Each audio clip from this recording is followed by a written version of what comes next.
ನಮ್ಮಂತ ಬಡ ವಿದ್ಯಾರ್ಥಿಗಳ ಪಾಡೇನು ಈ ಕಲಿಯುಗದಲ್ಲಿ. ಹಳ್ಳಿಯಿಂದ ದಿಲ್ಲಿವರೆಗೆ, ಗ್ರಾಮ ಪಂಚಾಯಿತಿಯಿಂದ ಪೊಲೀಸ್ ಸ್ಟೇಷನ್ವರೆಗೆ ಲಂಚವೇ ಮಂಚವನ್ನೇರಿರುವಾಗ ಬಡವರ ಪಾಡೇನು ಈ ಕಲಿಯುಗದಲ್ಲಿ. ಕಳತನೆಂಬ ಅಹಂಭಾವನೆಯನ್ನು ತೊರೆದು ನೌಕರಿ ಸಿಗಬಹುದೆಂಬ ಭರವಸೆಯನ್ನು ಧಿಕ್ಕರಿಸಿ ರೈತನ ಮಕ್ಕಳಾದ ನಾವು ಭೂತಾಯಿ ಮಡಿಲಲ್ಲಿ ಹಾಳಾಗಿ ದುಡಿದು ಅರಸನಾಗಿ ಉಣ್ಣಬೇಕು ನಮ್ಮಣ್ಣನ ಜೊತೆ ಕೂಡಿ.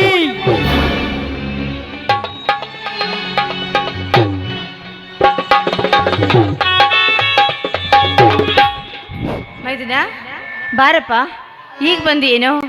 ಎಷ್ಟು ತಡ ಮಾಡ್ಬಿಟ್ಟೆ ಅಲ್ಲಪ್ಪ. ನಾನು ಈಗ ತಾನೇ ಪೂಜೆ ಮುಗಿಸಿದ್ದೀನಿ. ನೀನು ಕೈ ಕಾಲು ಮುಖ ತೊಳೆದುಕೋ. ಮೊದಲು ಆ ದೇವರಿಗೆ ನಮಸ್ಕರಿಸು, ಪ್ರಸಾದವನ್ನು ತೆಗೆದುಕೊಳ್ಳುವಂತೆ.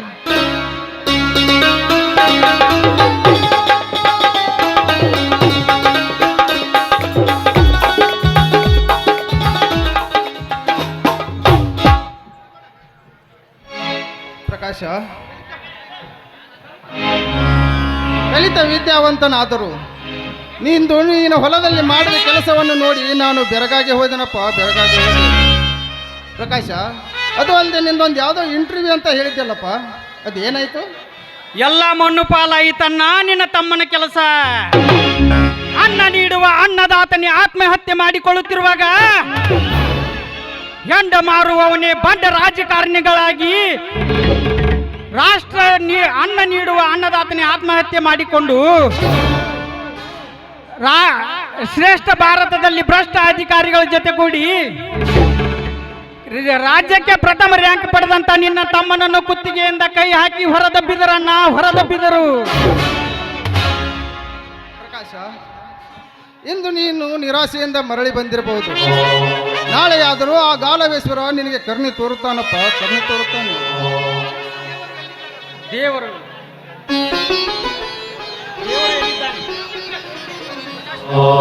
ದೇವರು ಎಲ್ಲಿದ್ದಾನೆ? ಅನ್ಯಾಯ, ಅತ್ಯಾಚಾರ, ಅಧರ್ಮಗಳು ಸಮಾಜದಲ್ಲಿ ತಾಂಡವಾಡುತ್ತಿರುವಾಗ ಕಂಡರು ಕಾಣದ ಹಾಗೆ ಮೂಲೆಯಲ್ಲಿ ಕುಳಿತಿರುವನು. ದರ್ಪ ದೌರ್ಜನ್ಯಗಳು ದಿನನಿತ್ಯ ಈ ಸಮಾಜದಲ್ಲಿ ನಡೆಯುತ್ತಿದ್ದರು ಮೂಲೆಯಲ್ಲಿ ಕುಳಿತಿರುವನು ನಿನ್ನ ದೇವರು.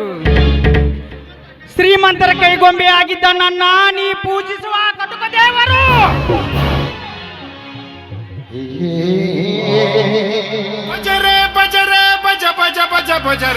ಪ್ರಕಾಶಣ್ಣ, ಯಾಕೋ ಮುಖದಲ್ಲಿ ಕಾರ್ಮೋಡ ಕತ್ತಲೆ ಆವರಿಸಿದಂತ ಭಾಸವಾಗುತ್ತಿದೆ. ಇದು ನೋವಿನ ಭಾವನೆಯಲ್ಲ ತಮ್ಮ, ನಿನ್ನ ಜೀವನದಲ್ಲಿ ನಡೆದ ಸತ್ಯ ವ್ಯತೆಯ ಕಥೆ ಇದು. ಸಮಾಧಾನ ತಂದುಕೋಣ, ಸಮಾಧಾನ ತಂದುಕೋ. ಜೀವನದಲ್ಲಿ ಕಷ್ಟ ಯಾರಿಗೂ ಬಿಟ್ಟಿಲ್ಲ. ಸತ್ಯದ ಪರಿಪಾಲನೆಗಾಗಿ ಸತ್ತ ಹರಿಶ್ಚಂದ್ರ ಸ್ಮಶಾನಕ್ಕಾದ. ತಂದೆಗೆ ಕೊಟ್ಟ ಮಾತಿಗಾಗಿ ಶ್ರೀರಾಮಚಂದ್ರ 14 ವರ್ಷ ವನವಾಸ ಅನುಭವಿಸಿದ. ಚಿಂಚಿಲಿಯಾದ ಹೊನ್ನ ಮತ್ತು ಮಣ್ಣಿಗಾಗಿ ಭರತ ಬಾಹುಬಲಿ ಮಧ್ಯೆ ಯುದ್ಧ ನಡೆಯಿತು. ಮಾನವ ಕುಲ ಒಂದೇ, ನಮ್ಮಲ್ಲಿ ಭೇದ ಭಾವ ಬೇಡ ಎಂದು ಜಾತಿ ಒಡುಕು ನಿಲ್ಲಿಸಿದಕ್ಕಾಗಿ ಕಲ್ಯಾಣದಲ್ಲಿ ಕ್ರಾಂತಿ ನಡೆಯಿತು. ಅಂತ ಮಾತವರಿಗೆ ಕಷ್ಟ ಬಿಟ್ಟಿಲ್ಲ ಎಂದಾಗ ನಮ್ಮಂತರವರ ನರ ಮಾನವರ ಪಾಡೇ ಅಣ್ಣ. ಸದಾ ಶ್ರೀ ಗಾಲವೇಶ್ವರ ನಮ್ಮ ಮೇಲೆ ಆಶೀರ್ವಾದ ಇದ್ರೆ ಎಂಥ ಕಷ್ಟಗಳನ್ನಾದರೂ ಧೈರ್ಯದಿಂದ ಎದುರಿಸೋಣ. ಪ್ರಕಾಶ, ನಿನ್ನ ತಮ್ಮ ಪ್ರಶಾಂತ್ ಹೇಳುವ ಮಾತು ಸತ್ಯವಿದೆ. ಇಂದು ನಿನ್ನ ಆಸೆ ಈಡೇರಿಲ್ಲ ಎಂಬ ಹತಾಶೆ ಭಾವನೆಯಿಂದ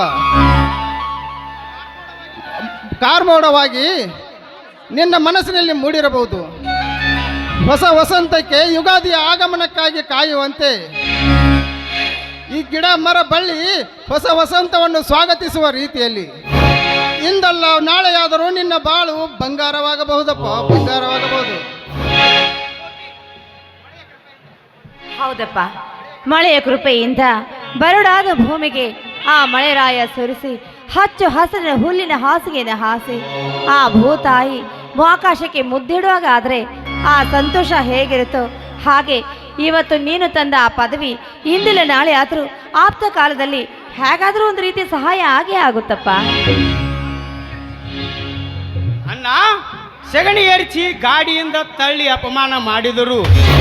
ಅವುಗಳನ್ನೆಲ್ಲ ಸಹಿಸಿಕೊಂಡು ಭಾರತದ ಹಣೆಬರ ಬರೆದ ಡಾಕ್ಟರ್ ಬಾಬಾ ಸಾಹೇಬ್ ಅಂಬೇಡ್ಕರ್ ಅವರ ಅಂತ ಮಹಾತ್ಮರ ಚರಿತ್ರೆ ನಿನಗೆ ಆಧಾರವಾಗಿರಲಿ. ನಾವು ಒಗ್ಗಟ್ಟಿನಿಂದ ಒಂದುಗೂಡಿ ಈ ಭೂಮಿ ತಾಯಿ ಸೇವೆ ಮಾಡೋಣ.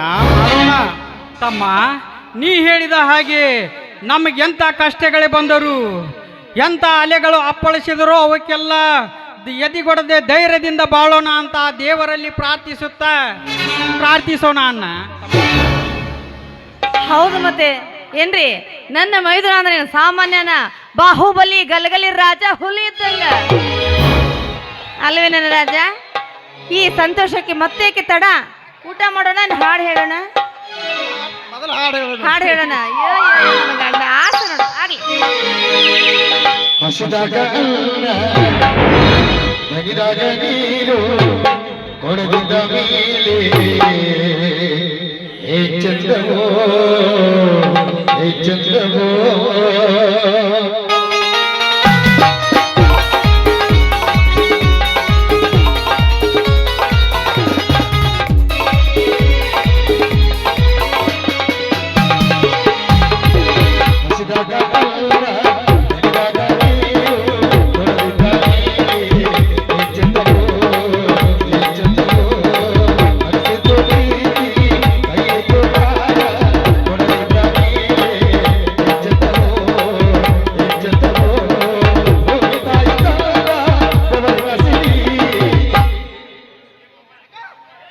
ಹಂಚಿಕೊಂಡು ತಿನ್ನದೇ ಇದ್ರೆ ಚಂದವೋ ಚಂದವೋ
ಪ್ರಕಾಶ ಪ್ರಶಾಂತ, ಇಂದು ವರ ನೀಡಿ ಕರುಣಿಸುವ ಮಾರುತೇಶ್ವರನ ಓಕಳಿದೆ.